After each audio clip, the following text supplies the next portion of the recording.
There are not many options when it comes to a combination of an SUV and pickup truck utility, and that's where the 2026 Hyundai Santa Cruz comes in. It's a great mixture of both. If you want that SUV flexibility, but still have the ability to run to Home Depot and put some items in the back, larger items even, this vehicle might be a perfect fit. Now, there are a few changes for 2026, which include some updated styling and no more green interior. You might be wondering, why are you doing this in a garage? Well, because it is literally 0 degrees here in Buffalo with a wind chill of -20. So I was able to open the garage door to shoot this for you because we get these vehicles for a week so we can get a really good feel of how they handle and how they perform and some of the upgrades for 2026. I want to show you this. We are going to take it for a test drive, and in the end I will go through the prices, the pros and cons, and the very short competitor list. The Santa Cruz is smaller than a Ranger or even a Tacoma or other vehicles in that mid-sized truck market, but what you are getting is what a Tucson is. All that nice, intelligent technology, safety features, and the flexibility of a pickup truck. The Santa Cruz only comes with 4 doors, and when you go to the mid-size pickup trucks, there are options for other choices. But for this particular vehicle, there are different trim levels, which include the SE, SEL, the XRT, which is our test vehicle, which is a little bit off-road-like, and also the limited edition. LED headlights are standard, and if you've seen the Tucson going down the road, you can see their DRL driving lights, which is almost like a wing on each side, but how you can denote an XRT is the red tow hook.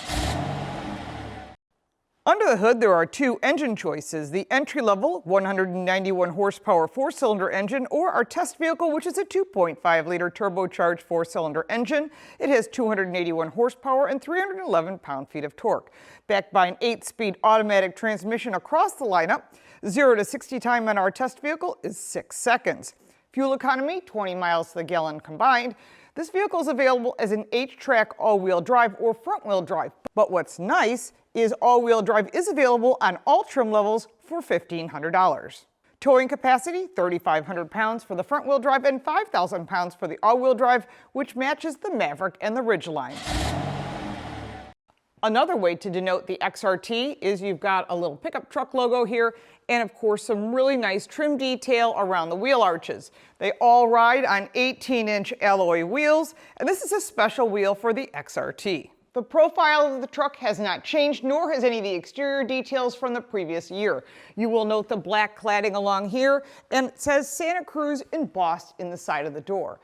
What's important about this vehicle is the warranty. 5 years, 60,000 miles on the powertrain, and that famous 10-year, 100,000-mile warranty on the vehicle itself. 5 years of unlimited roadside service, and this vehicle is built in Alabama. Inside the Santa Cruz seats 5 people, but it's also one of the nicest interiors of most of the mid-size trucks because it's actually an SUV like a Tucson that has a bed in back. Like I keep saying, the flexibility and the usability of a vehicle in front that feels just like any SUV, but has that capacity. You'll notice the hoodless, gigantic digital screen that houses the gauges as well as everything you need for your multimedia interface. All of that is standard in the Santa Cruz, and this is what consumers like. They want to be able to switch from vehicle to vehicle within a brand and feel comfortable and very intuitive. Linear dash, all of the controls are easy to use, and a real shift lever, which I do appreciate. 2 cup holders, nice center console, and we'll cover the rest of that in the test drive, which will be in just a second. Coming around to the back of the Santa Cruz, there are some really nice features, including a pass-through window, which is power. Nice little features that you want in a pickup truck that you may not see in some of the competitors. Across the back, you have LED taillights, H-Track 2.5-liter turbo, that's the engine that's in this vehicle, and the XRT trim. Open the power tailgate, and you have a really nice covered area with a retractable built-in cover, tons of tie-down features, and a secure bed area. There's also a drain, so you could put ice in it for tailgating. Really nice features that not every brand thinks about. I do know the Ridgeline does something very similar. You can check out the review on that. Other nice features include a bed light on each side as well as tie downs and storage on each side. This gives you secure storage, and to get in the bed, if you don't want to put the tailgate down, there is a step which can make life a little bit easier. There's also a spare tire underneath this rugged bumper. Let's take this vehicle for a test drive. Starting off with my favorite safety feature, the blind spot cameras, which are standard on all Hyundai, Kias, and Genesis product. I think it is a major selling point. And I'm still surprised that none of the competitors offer any of that when Honda was first to market with what they call lane watch, which had a little camera that was either in the center screen or up here. So maybe they'll start doing that. I know Lincoln offers it, but those are premium cars. This is an entry-level vehicle. Inside this vehicle, it currently says it's 16 degrees outside. It is not. It's actually under 10 degrees. So the first thing I had to do was put on the heated seats, and I noticed there's no heated steering wheel, which you would think would be an option, so it's probably available in the top trim, but it is not available on our XRT, but it would be a nice little feature. It's important that you look at those little details before you make a decision on whatever vehicle that you buy. I do like the two 12.3-inch screens connected all as one. The information is great. It's easy to use. You can change the information that's in front of you, which I really do like. In addition, your center screen, if you've driven any Hyundai products, are very intuitive. It does come with Apple CarPlay, Android Auto, Bluetooth standard across the lineup. There's also wireless charging and tons of USB-C charge ports, which I really do like. In addition, you've got all of your standard screens, which include phone projection, which means your Bluetooth connectivity, your weather, your sports. Let's see what the weather is, since I keep telling you how cold it is in Buffalo. Yes, it's going to be a high, it says 14, but according to the local weather, this thing's going to be a high of 1 tomorrow, as in 1 degree. It's time to move to Florida. I can't take this cold weather anymore. Going back to the home screen, you've got additional information you can have here, and you can adjust where these individual little tablets go, so if you want different information. Going back to the main screen, you could use those buttons to get there rather than touching the screen. That's home, map, search, media. You can change the track that you want and make your favorites. If that favorite is weather, well, then you can program that in. Below, seating adjustments, all standard dials, which I appreciate, automatic climate controls. I currently have it at 76 in here to offset the cold temperatures outside. I know I keep complaining about the cold weather, and I'm from Detroit originally. You'd think I would have moved to Florida by now, but not yet. Maybe in the future. Below that, USB-C charge ports, 12-volt connectivity, tons of places to store things in the doors, in the center console, cup holders, also in this good-sized glove box, which I do appreciate. All is easy to use. A very nice standard lever shifter. I love having a lever shifter. I know a lot of brands are using push buttons. This just is more intuitive to me. I'm not saying I'm a dinosaur. I don't mind it on some vehicles, but on this particular truck, it's nice to have a lever. It sort of goes along with the whole flavor of the vehicle. There are different drive modes, which include normal, sport, and smart, or hit the button again, you go to the terrain modes of snow, mud, and sand. It's not really snowy out here. It's just so cold that the snow is just there. And it's crunchy. So if you've never experienced crunchy snow, we got plenty of crunchy snow here.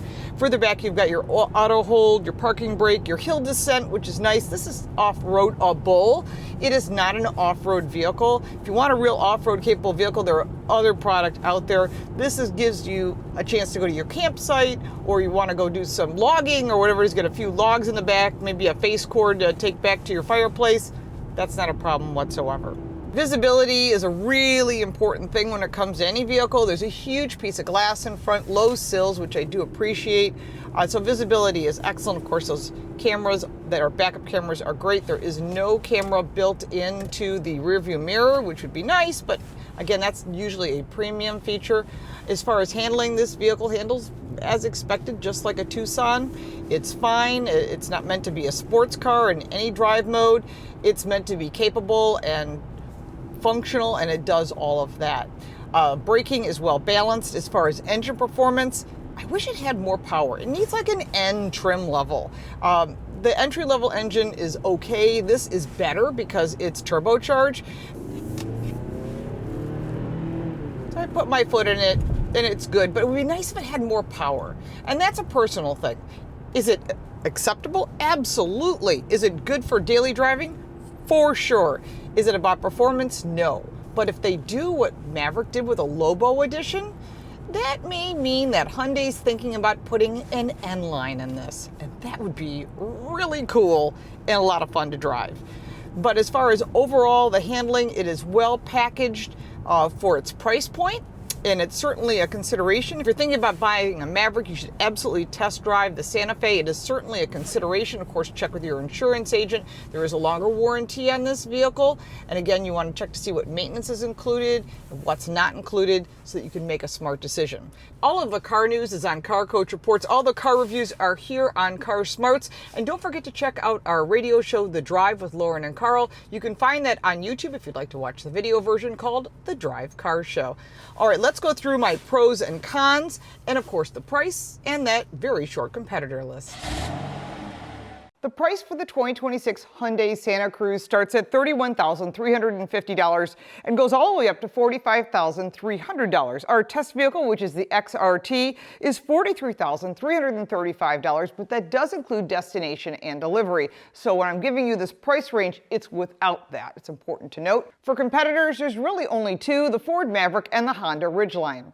As for pros and cons, I like the car-like ride and the nice interior, which gives you a lot of technology that's easy to use and comfortable seating as well. On the negative side, that 4-foot cargo bed does have some limitations, and I wish the vehicle had a little bit more power or maybe a trim level that offered even more power, like an N-Line. But we might see that in the future. The 2026 Hyundai Santa Cruz offers a lot of flexibility, great ride and comfort, everything you would want in an SUV, but that truck-like pickup utility, and that's what consumers want. You should take one for a test drive. There are more details down in the description, as well as all my social media, and if you'd like to support our channel, you can buy me a cup of coffee. I'm Lauren Fix. Thanks so much for watching.